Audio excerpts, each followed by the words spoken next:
Good morning friends, स्वागत है एक बार फिर से सभी व्यूअर्स का और हार्दिक हार्दिक अभिनंदन करता हूं।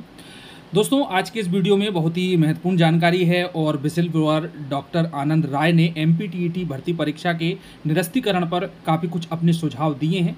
उन सुझावों को एमपी तक न्यूज़ चैनल के माध्यम से सभी तक पहुंचाने का प्रयास किया गया है। तो जानिए दोस्तों, काफ़ी सवाल हैं अभ्यर्थियों के मन में कि मध्य प्रदेश शिक्षक भर्ती परीक्षा वर्ग 3 घोटाला उजागर होने के बाद में निरस्त होगी या नहीं होगी, या फिर अन्य कोई एग्जाम लिया जाएगा, या फिर एमपीटीईटी वर्ग 3 को माना जाएगा मात्र एक स्क्रीनिंग टेस्ट। चलिए बढ़ते हैं न्यूज़ की ओर, देखें आप ये वीडियो। नमस्कार, आप सभी दर्शकों का स्वागत है एमपी तक की इस लाइव में। मैं हूं आपके साथ आकांक्षा ठाकुर। एमपीटीईटी वर्ग 3 की पात्रता परीक्षा जो हुई थी वो लगातार सवालों के घेरे में है। इस मामले में पेपर लीक करने का आरोप जो है वो व्यापम के ऊपर लगा, पीबी के ऊपर लगा। सोशल मीडिया पर खूब बवाल मचा। मैपाइटी के द्वारा जो है सरकार ने जांच बिठाने की बात कही, उसकी रिपोर्ट भी आई और इस मामले में जिन लोगों ने आवाज उठाई थी उनके ऊपर एफआईआर भी दर्ज हुई थी।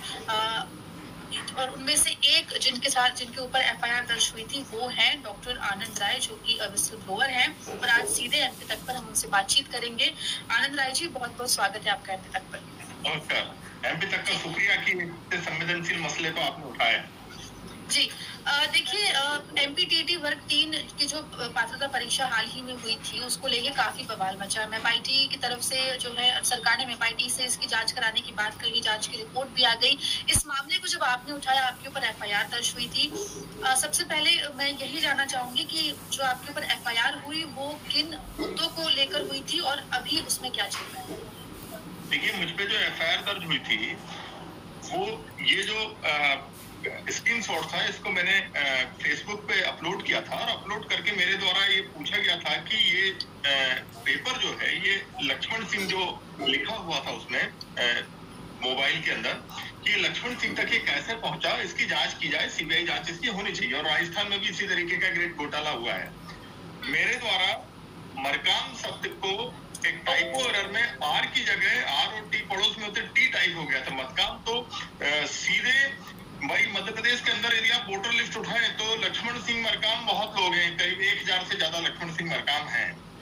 लेकिन सीएम के जो डिप्टी सेक्रेटरी है उन्होंने इसको अपने ऊपर लेते हुए मेरे ऊपर सीधे एट्रोसिटी के सेक्शंस पे इन्होंने अपराध कायम करवाया रीजन थाने में और उसको जांच के लिए भेजा गया क्राइम ब्रांच, जबकि क्राइम ब्रांच संगठित अपराध की जांच करता है ऑर्गेनाइज क्राइम की। तो ये कोई इस तरीके का ऑर्गेनाइज क्राइम नहीं था। किसी परीक्षा में घोटाले की जांच की मांग करना ये कोई बड़ा संगठित अपराध नहीं था। उल्टा हम लोग तो इंक्वायरी की मांग कर रहे थे। इस तरीके से यदि सरकार विसिल ब्लोअर्स को स्टेट एनिमी की तरह ट्रीट करेगी कि हम उनके शत्रु नहीं है राज्य के, हम किसी परीक्षा के घोटाले की जांच की मांग करें तो हमसे व्यवहार आप शत्रुओं की तरह कर रहे हैं। और जिस तरीके से मेरे खिलाफ सॉलिसिटर जनरल को लाया गया, मेरे खिलाफ दो सीनियर एडवोकेट सुप्रीम कोर्ट के लाए गए, उससे तो ये दिखाता है कि मुझे राज्य एक शत्रु की तरह ट्रीट कर रहा है, जो कि गलत है। भाई, मैंने कोई एक परीक्षा की जांच की मांग करके मैंने कोई इतना बड़ा अपराध नहीं किया। इस प्रदेश के लाखों बेरोजगार युवकों की वॉइस को मैंने आगे रखा और सोशल मीडिया पे भी मैं किसी चीज को रखता हूँ। और इसके पहले भी मैंने कई सारी परीक्षाएं उजागर की हैं,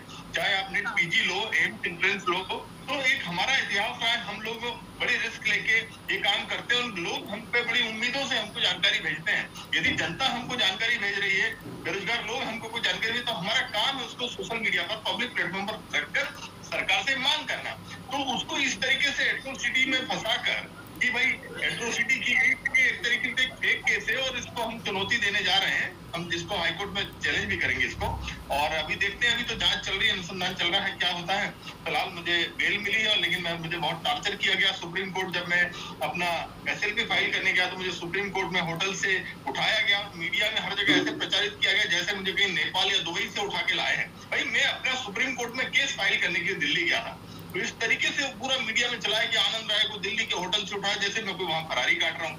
तो ये टॉर्चर और एक तरीके से खौफ कि भविष्य में कोई भी इस तरीके की आवाज नहीं उठाए। जब आनंद राय जैसे आदमी को हम इतना परेशान कर सकते हैं, जिसके पीछे कपिल सिब्बल और विवेक तनखा जी जैसे लोग हों, तो आम आदमी को हम क्या कर सकते हैं? एक मैसेज देना चाह रही थी सरकार। तो ये गलत तरीका है। यदि परीक्षाएं के पेपर लीक होंगे, पिछले 6 महीने में लगातार पेपर लीक हुए हैं। कृषि विस्तार अधिकारी का पेपर लीक हुआ, वो कैंसिल हुआ। कांस्टेबल का परीक्षा का पेपर लीक हुआ, अभी ये परीक्षा का पेपर लिखो तो देखो लाखों छात्र परीक्षा देते हैं, उनके माँ बाप, उनके परिवार की बहुत उम्मीदें रहती हैं, और यदि कोई पेपर लीक हो जाता है तो वो हर्ट होते हैं और बच्चों के सपने टूटते हैं। बिल्कुल। देखिए, इस पूरे मामले में हाल फिलहाल में आपने एक ट्वीट किया है जो मैं यहाँ पर शेयर भी करना चाहूंगी, जिसमें ये शिकायत जो है वो दर्ज कराने की मांग जो है वो एक व्यक्ति के द्वारा की गई है। इसमें एफआईआर अब तक नहीं हुई है, इसको लेकर आपने भी ट्वीट किया था। थोड़ा अगर आप ये विस्तार से बता सके कि शिकायत जो है किस चीज को लेकर है और क्या क्या चीजें इस शिकायत में रखी गई है। देखिए, ये शिकायत एक और जो व्यापम के विसल ब्लोअर हैं आशीष चतुर्वेदी, ग्वालियर बेस हैं, उनके द्वारा की गई है क्राइम ब्रांच को कि पेपर लीक हुआ है, और यदि पेपर लीक हुआ है तो सुप्रीम कोर्ट के जजमेंट बोलते हैं कि जैसे ही आपको अपराध की जानकारी हो तुरंत आपको क्राइम को रजिस्टर करना है। इनके द्वारा अभी तक क्राइम को रजिस्टर नहीं किया गया, उल्टा जो विसल ब्लोअर है उन्हीं को परेशान किया जा रहा है। तो यदि आपको अपराध की सूचना मिल गई, मेप आईटी की जांच रिपोर्ट भी आ गई, और मैं आपको बताना चाहूंगा कि आरटीआई एक्ट बना है ट्रांसपेरेंसी के लिए, और मेरे द्वारा जब ये आरटीआई लगाई गई मेप आईटी में, तो ये मेप आईटी और व्यापम मैंने दोनों में आरटीआई लगाई, और ये जानकारी मैंने 48 घंटे के अंदर धारा 7 के तहत मांगी गई थी, तो मुझे रिपोर्ट की कॉपी नहीं दी गई। मुझे मेप आईटी ने बोल दिया कि भाई ये जो आपका आवेदन है हम व्यापम को भेज रहे हैं, व्यापम से आप जानकारी लीजिए। मेरा ये प्रश्न है कि मेप आईटी ने रिपोर्ट तैयार की है और आरटीआई कानून बोलता है कि जो भी जांच या जो भी कागज आपके पास संधारित है, डॉक्यूमेंटेड है, वो जानकारी आपको आरटीआई में देनी चाहिए। तो सरकार ये रिपोर्ट सार्वजनिक करने से बच क्यों रही है? सरकार को तो इस रिपोर्ट को सार्वजनिक कर देना चाहिए। भाई मीडिया में आ रहा है, दैनिक भास्कर में आ रहा है, आप लोग भी बोल रहे हैं कि कोई रिपोर्ट आ गई, लेकिन वो रिपोर्ट पब्लिक डोमेन में नहीं है। उस रिपोर्ट को पब्लिक डोमेन में लाना चाहिए और इस पर तत्काल एफआईआर करना चाहिए। जब आशीष चतुर्वेदी ने क्राइम ब्रांच को रिटर्न कंप्लेंट कर दी, उसके बावजूद अभी तक क्राइम रजिस्टर नहीं हुआ, तो ये दिखाता है कि सरकार अब बचा रही है अपने मंत्रियों को।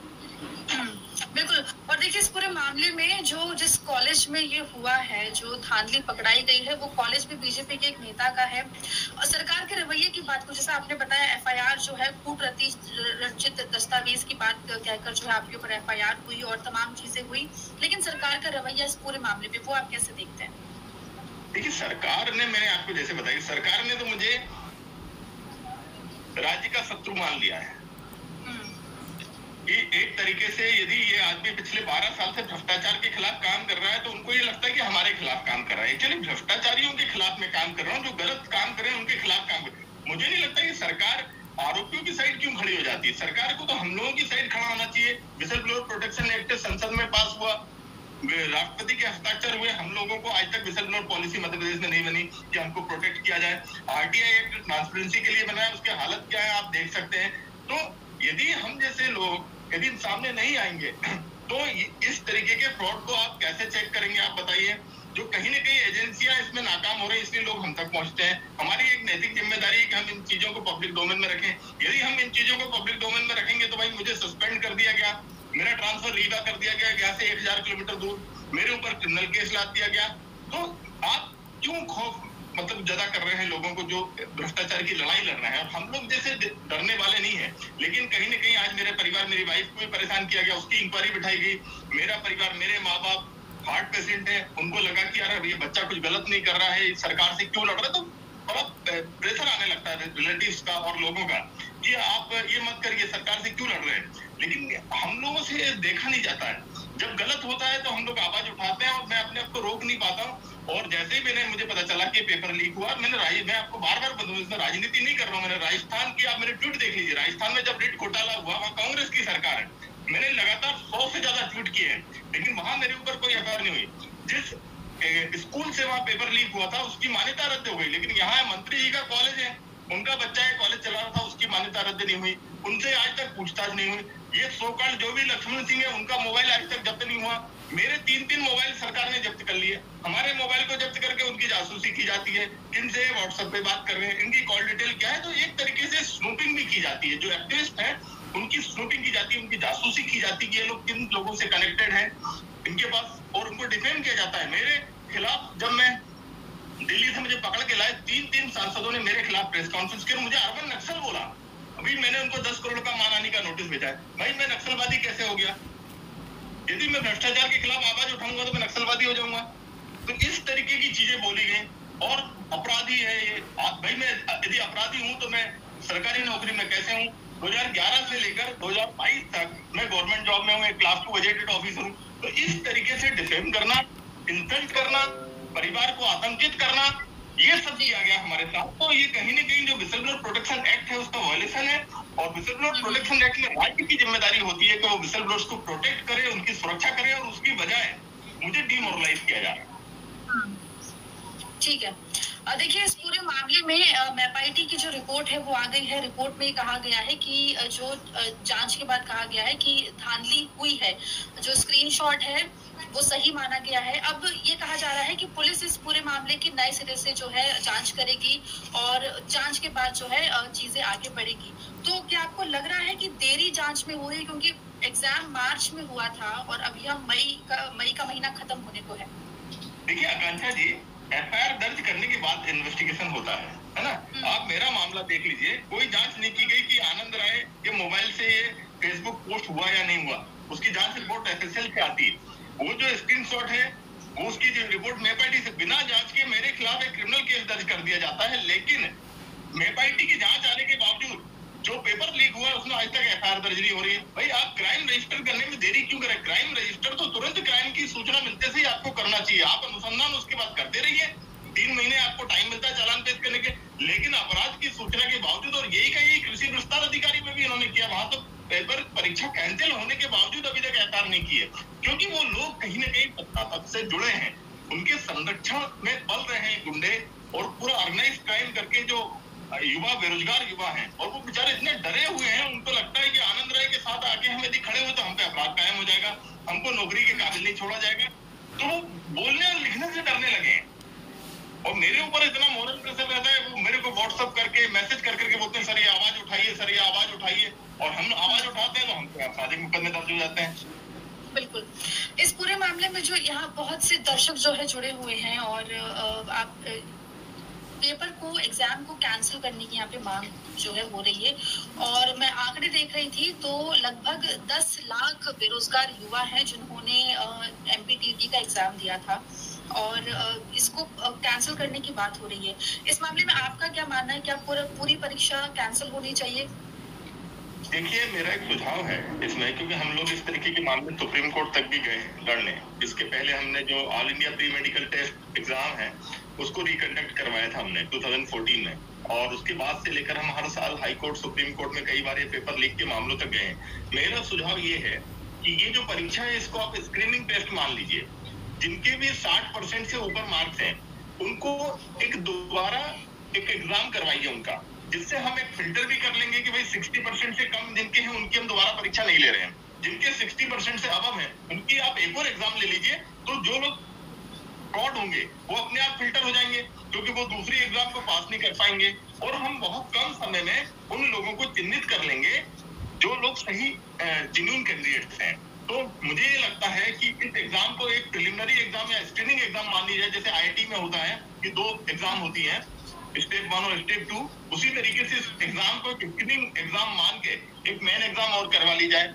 जिनके भी मार्क्स 60% से अबव हैं उनको मान लिया जाए कि हाँ आपने क्वालिफाई कर लिया है, अब आप स्टेप 2 के लिए एलिजिबल है। तो इस तरीके से हम उन आरोपों से भी बच जाएंगे। कई लोग चाह रहे हैं कि एग्जाम कैंसिल नहीं होना चाहिए, तो एग्जाम कैंसिल नहीं हो रही है, हम आपको दोबारा टेस्ट कर रहे हैं, और इस एग्जाम को हम क्वालिफाइंग एग्जाम मान रहे हैं कि आपने क्वालिफाई कर लिया है। तो दोबारा उनकी परीक्षाएं होनी चाहिए, और हम दूध का दूध पानी का पानी हो जाएगा। और सबसे पहले तो क्राइम रजिस्टर करके जो आरोपी हैं, जो अपराधी हैं, उनको जेल के अंदर होना चाहिए वो लोग। बिल्कुल। तो आपका ये कहना है कि पूरी परीक्षा को कैंसिल ना करते हुए एक और टेस्ट जो है वो लिया जाए, जिससे कि जिन्होंने चीटिंग नहीं किया, जो धांधली का हिस्सा नहीं थे, उनको मौका मिलना चाहिए।